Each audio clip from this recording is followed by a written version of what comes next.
So gender is just a social construct, and believing in God is a crutch. When you mix them together and give them a whirl, what do you got? Atheist T-Girl! Hello everyone, this is Atheist T-Girl. It's been a while, and I had hoped that this persona was retired. But the right will not leave trans people alone, and thus I shan't be silent. Show notes. Apologies for the quality level of this video. Hurricane Ian destroyed my apartment and I lost most of my YouTubing equipment. Thus the crappy audio and no video camera. If you're new, let me introduce myself. I am Alanis Garcia. I was the first openly trans person to run for state legislation in Florida. After my run, I had a weekly YouTube show focusing on atheism, trans, and liberal policies. The year after that, I ran a weekly news show about trans issues. Then I gave up. It seemed like too much work. It seemed hard. Life intruded. There are so many other trans people out there speaking up, so why do I need to do this? Because despite some gains, it's not getting better for trans people. A religious rising among the right has resulted in a world that is becoming increasingly dangerous for the LGBTQIA+. One example of this rising religious resentment is the Oklahoma Millstone Act. This is a proposed bill for the Oklahoma state legislation that would ban all medical transitioning for anyone under the age of 26. No, I did not misstate it. Not 18, not 21, but 26 years old. This bill has been pre-filed by the GOP State Senator David Bullard.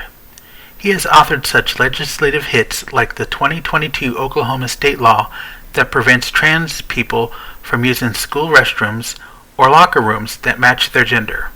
The official name of the bill is Senate Bill 129, but is referred to as the Millstone Act.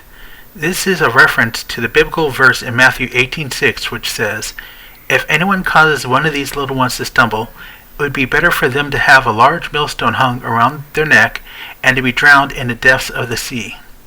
This was a statement Jesus said in regards to those who would hurt children. Naming the bill this gives the implication that allowing people to transition is a harm.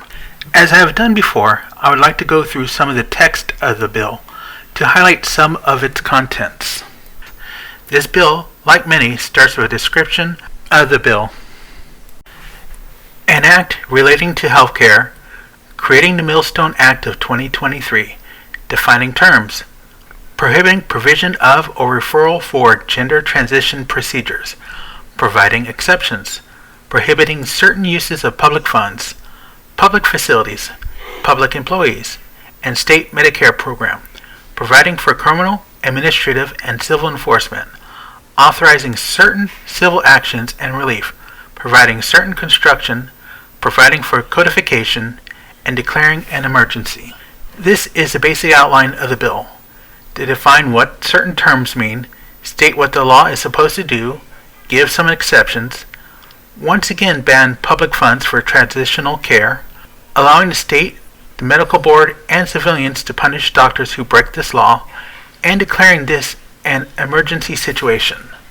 Some of the definitions are not of interest to us as they just explain where in existing laws the new law will be amended to.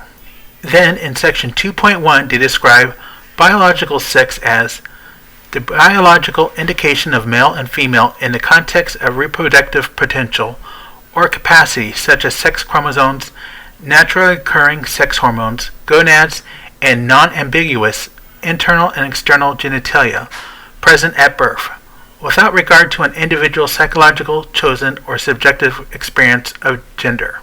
In other words, biological sex is what one was assigned to on their original birth certificate. They explain in section 2.2 what they consider cross-sex hormones. Cross-sex hormones mean a testosterone or other androgens given to biological females in amounts that are larger or more potent than would normally occur naturally in healthy biological sex females, and estrogen given to biological males in amounts that are larger or more potent than would normally occur naturally in healthy biological sex males. The titty skittles and testosterone injections. Section 2.4 defines gender reassignment surgery. Gender reassignment surgery means any medical or surgical service that seeks to surgically alter or remove healthy physical or anatomical characteristics or features that are typical for the individual's biological sex, in order to instill or to create psychological or anatomical characteristics that resemble a sex different from the individual's biological sex, including but not limited to genital or non-genital gender reassignment surgery performed for the purpose of assisting an individual with a gender transition. 6.A.1 and 6.A.2 give a description of gender transition procedures. Alter or remove physical or anatomical characteristics or features that are typical for the individual's biological sex, or instill or create physiological or anatomical characteristics that resemble a sex different from the individual's biological sex, including but not limited to medical services that provide puberty-blocking drugs, cross-sex hormones, or other mechanisms to promote the development of feminizing or masculinizing features in the opposite biological sex, or genital or non-genital gender reassignment surgery performed for the purpose of assisting an individual with a gender transition. 2.7a, b, and c again describe gender reassignment surgery, but specifically focuses on genitalia surgery. Surgical procedures such as penectomy, archaeotomy, vaginoplasty, clitoroplasty, and vulvoplasty for biological male patients, or hysterectomy or oophorectomy for biological female patients. B. Reconstruction of the fixed part of the urethra with or without a medioplasty, or C.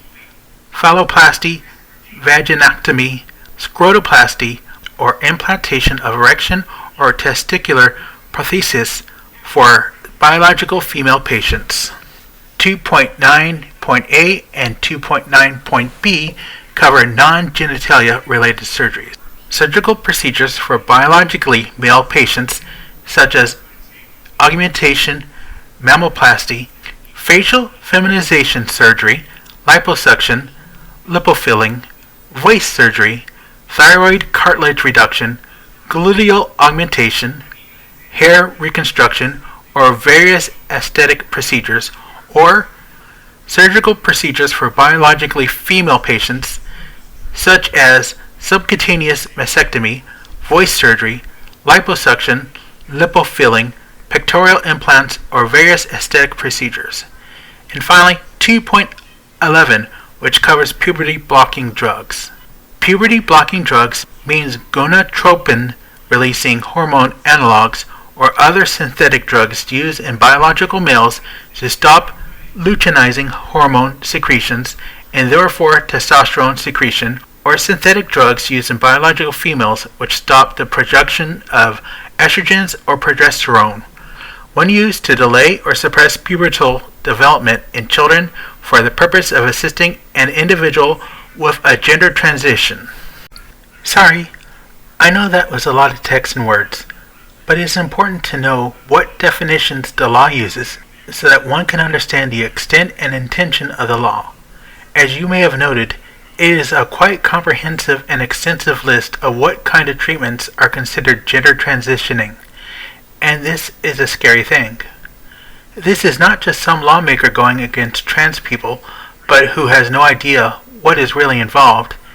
It is instead a sign of someone behind the bill who has taken a lot of time and interest into learning enough so that they could correctly block transitioning without any obvious loopholes. The bill then goes to Section 3, which is the heart of the proposed law. A physician or other healthcare professional shall not provide gender transition procedures to any individual under 26 years of age. A physician or other healthcare professional shall not refer any individual under 26 years of age to any healthcare professional for gender transition procedures. This law does not target trans people, but instead it targets doctors and other medical personnel who the trans people depend on, making it illegal for those in the medical field to help a trans person under the age of 26. Section 4, which I will not go into, covers the prohibiting of using of public funds for gender transition of people under 26, which in my opinion is redundant, as the doctors are prohibited from helping on Section 3. Section 5 prescribes the penalties and enforcement of the law. 5.A.1 is a punishment. A physician or other healthcare professional found to have knowingly referred for or provided gender transition procedures to an individual under 26 years of age shall, upon conviction, be guilty of a felony. 5.A.2 is the statute of limitations. Prosecution for a criminal violation of this subsection must be commenced within 40 years after the commission of such offense. The statute of limitations is how long people can be prosecuted for a crime after the act. Please note that this Millstone Act, so named as it is supposed to protect children, has a longer statute of limitations than child sex. Once a child reaches the age of 45, the perpetrator of a childhood assault can no longer be sued or prosecuted, meaning that someone who commits a crime against someone who is 17 is clear of consequences 28 years later. A doctor would still have to wait 12 more years until they no longer have to worry about having helped someone transition.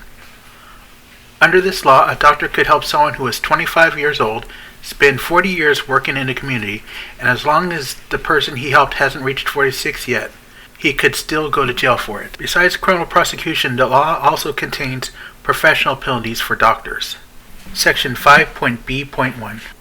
Any referral for or provisions of gender transition procedures to an individual under 26 years of age is unprofessional conduct and shall, upon an adverse ruling by the appropriate licensing boards, result in immediate revocation of the license or certificate of the physician or other healthcare professional.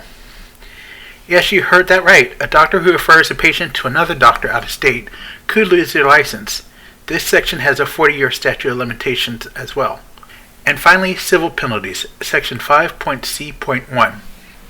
A person may assert an actual or threatened violation of this act as a claim or defense in a judicial or administrative proceeding and obtain compensatory damages, injunctive relief, declaratory relief, or any other appropriate relief.